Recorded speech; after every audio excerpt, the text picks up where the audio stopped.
ছবি তুলতে পারবেন না। দেখা যায় কি আমরা জানি এখানে থাকে, সিনাই থাকে, কোথায় থাকে? এই সিনাই আল্লাহ রাব্বুল আলামিন কুরআন আমাদের দিলে দিয়ে থাকেন। তখন আপনি যদি আমি যদি এরকম ভাবে বুকটা ফেরে যদি আমরা শত শত হাজার হাজার ছবি তুলি, কখনোই লাভ হবে না। কি হবে না? কখনোই কিন্তু আমরা এই ছবি তোলা থেকে লাভবান হব না। কিসের জন্য? এই কোরআন কোন জায়গায় থাকে এটা কিন্তু দেখা যাবে না আমার ক্যামেরার ভিতরে। সুবহানাল্লাহ বলেন। আল্লাহ রাব্বুল আলামিন বলেন, যেখানে তোমার চিন্তা দ্বারা তোমাদের ভাবনা শেষ, আমি আল্লাহ সুবহানাহু ওয়া তাআলা সেখান থেকে হলো আমি আল্লাহ রাব্বুল আলামিনের ভাবনা শুরু। আবারো বলেন সুবহানাল্লাহ।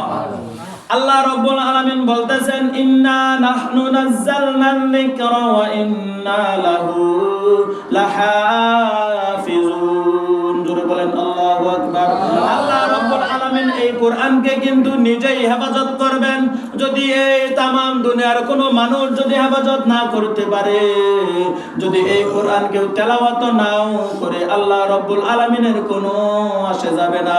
আর আল্লাহ তাআলা বলতেছেন, আমার এই কথাগুলো, আমার বাণীগুলো যে ব্যক্তি নাকি মানবে এবং আমার নবী পয়গম্বর হযরত মুহাম্মদুর রাসূলুল্লাহ সাল্লাল্লাহু আলাইহি ওয়াসাল্লামের হুকুমগুলো যে ব্যক্তি মানবে, সেই হয়ে যাবে আমি আল্লাহ রাব্বুল আলামিনের বন্ধু, আমি আল্লাহ তাআলার ওলি হয়ে যাবে। বলেন আবার সুবহানাল্লাহ। যখন আল্লাহ তাআলার কোন বান্দা যখন আল্লাহ তাআলার ওলি হয়ে যাবে, আল্লাহ তাআলার বন্ধু হয়ে যাবে, বন্ধুর সাথে যদি বন্ধুর ঘনিষ্ঠ হয়, তাহলে কি সম্পর্কটা আরো ভালো হয়ে ওঠে। ভালো হয়ে ওঠে কিনা?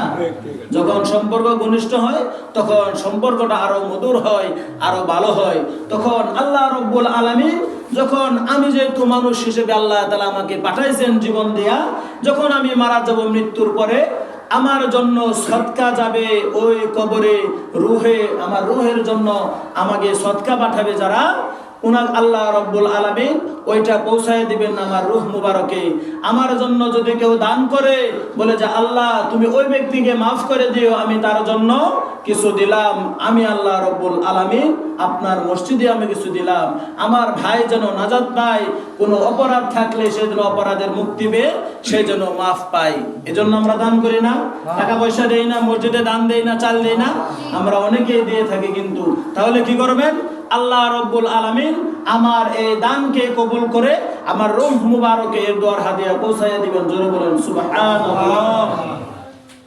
আল্লাহ রাব্বুল আলামিন আল্লাহর নবী পয়গম্বর হযরত মুহাম্মদুর রাসূলুল্লাহ সাল্লাল্লাহু আলাইহি ওয়াসাল্লাম এই মনোনীত কুরআন যখন তেলাওয়াত করতেন, তখন এই সৌদি আরবের বড় বড় নেতারা, আরবের বড় বড় পণ্ডিতরা বলতো, হে মুহাম্মদ, হে মুহাম্মদ, তুমি যে বানায়া বানায়া এই কবিতাগুলো পড়তেছ, তুমি যে বানায়া বানায়া এই ছন্দগুলো পড়তেছ, আমরা আরবের বড় বড় কবিরাও কিন্তু এরকম ছন্দ বানাইতে পারি, এরকম কবিতা বানাইতে পারি। জোরে বলেন নাউজুবিল্লাহ।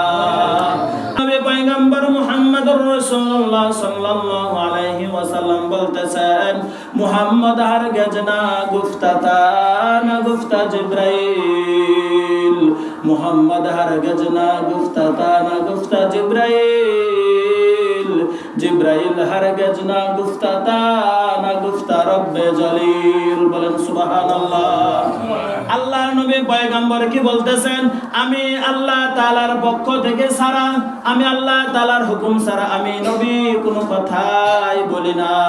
বলেন আবারো সুবহানাল্লাহ। আল্লাহর নবী পয়গম্বর কি বলতেছেন? আমি কিন্তু আল্লাহ তাআলার পক্ষ থেকে ছাড়া, আল্লাহ তাআলার কথা ছাড়া আমি কিন্তু কোনো কথাই বলি না। আল্লাহ সুবহানাহু ওয়া তাআলা হলেন নির্ভেজাল, ওনার কথাগুলো হলেন নির্ভেজাল। আমি মুহাম্মদ সাল্লাল্লাহু আলাইহি ওয়াসাল্লাম আমিও হলাম নির্ভেজাল। জোরে বলেন আল্লাহু আকবার।